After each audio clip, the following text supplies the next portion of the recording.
Welcome to Telugu focus TV. నేను మీ శ్రీనివాస్ రెడ్డి. డ్వాక్రా మహిళలకు ఏపీ ప్రభుత్వం తీపి కబురు అయితే చెప్పింది. ఆ తీపి కబురు ఏంది ఏమనేది కూడా ఈ వీడియోలో మనం తెలుసుకుందాం. మహిళా సాధికారిత కోసం ఆంధ్రప్రదేశ్ ప్రభుత్వం అనేక చర్యలు అయితే తీసుకుంటుంది.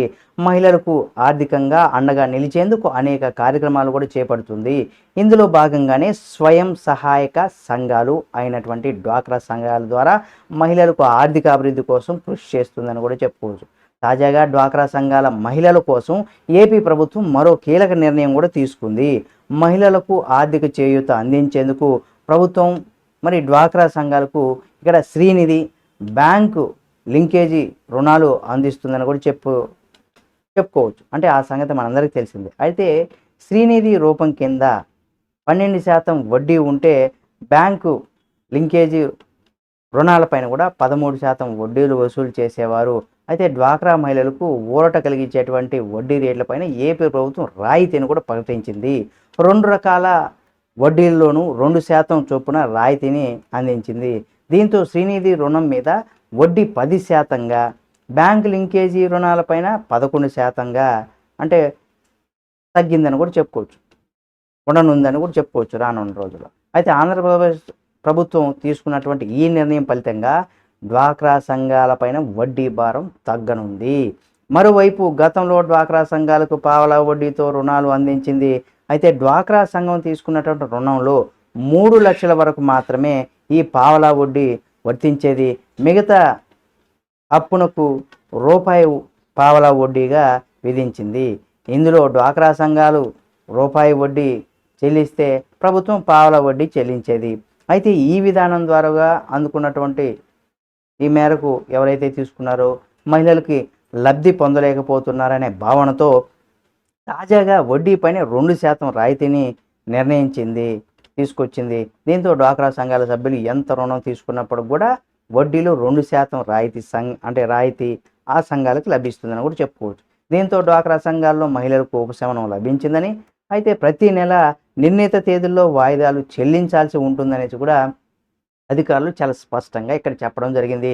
అంటే మరోవైపు డ్వాక్రా సంఘాల మహిళల కోసం కూడా ప్రభుత్వం ఇటీవల కొత్త యాప్ అందుబాటులోకి తెచ్చిన సంగతి కూడా మనందరికీ తెలిసిందే. అయితే డ్వాక్రా సంఘాల రుణ వాయిదాలను నెలవారీగా బ్యాంకుల్లో చెల్లిస్తుంటారు. అలాగే ప్రతి నెల నిర్ణీత మొత్తం కూడా పొదుపును కూడా బ్యాంకు ఖాతాల్లో జమ చేస్తూ ఉంటారు. అయితే రుణ వాయిదాలు చెల్లింపుకు అలాగే పొదుపు చెల్లింపు సమయంలో కూడా అక్కడక్కడ అక్రమాలు జరుగుతున్నాయని ఫిర్యాదులు కూడా ఉన్నాయి. అయితే ఇలాంటి ఇబ్బందులు లేకుండా ఉండేందుకు మన డబ్బులకు మనమే లెక్కల పేరుతో కూడా ఒక ప్రత్యేకమైనటువంటి యాప్ను కూడా అందుబాటులోకి తెచ్చింది. ఈ యాప్ సాయంతో డ్వాక్రా సంఘాలు అలాగే బ్యాంకుల లావాదేవీలకు సంబంధించి డ్వాక్రా సంఘంలోని సభ్యులు పరిశీలించుకోవచ్చు. అలాగే రుణ వాయిదాలు చెల్లింపులు, పొదుపు ఖాతాల్లో డబ్బులు జమ వంటి ఈ పూర్తి వివరాలు తనిఖీ చేసుకునేందుకు కూడా అవకాశం ఉందనేసి కూడా అధికారులు చెప్పుకొచ్చారు. ఇదంతా బాగున్నప్పుడు కూడా ఇక్కడ ఈ డ్వాక్రా మహిళలకు సంబంధించి కూడా కొన్ని సమస్యలు చాలా ప్రాంతాల్లో రాష్ట్ర వ్యాప్తంగా ఉన్నటువంటి మహిళలు 99% మంది మహిళలు ఈ రకమైనటువంటి ఇబ్బందులు అయితే ఫేస్ చేస్తున్నారు. ఆ ఇబ్బందులు ఏంటనేది మనం చూసినట్లయితే, ఎందుకంటే డ్వాక్రా సంఘాల్లో ఉన్నటువంటి మహిళలు ఏదో ఒక ఇంట్లో ఊర్లో ఖాళీగా లేకుండా పొరుగు రాష్ట్రాల్లోనూ పొరుగు గ్రామాల్లోనూ చాలామంది ఏదో ఒక పని పాటు చేసుకుంటూ ఉన్నారనమాట.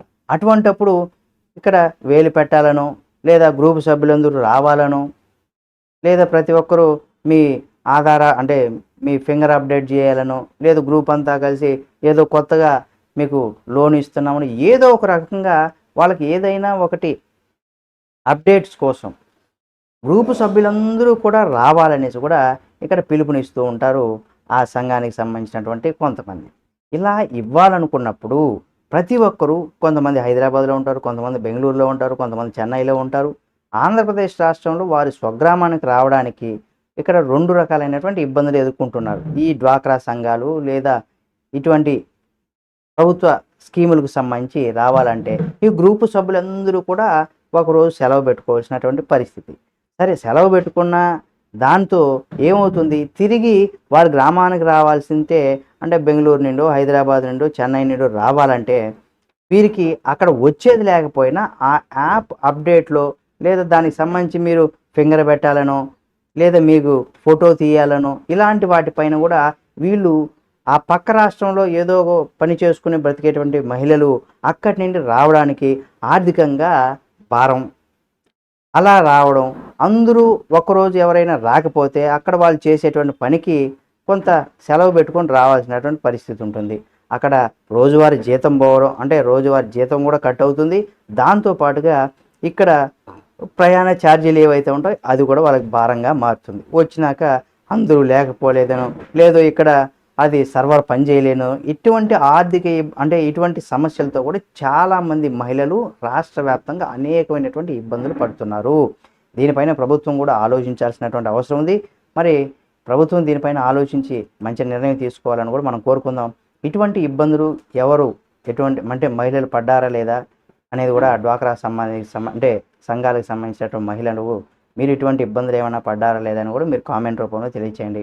మరిన్ని వీడియోల కోసం మన Telugu focus TV channel subscribe చేసుకొని పక్కనే ఉన్న బెల్ బటన్ ఒకటి మాత్రం మర్చిపోకండి.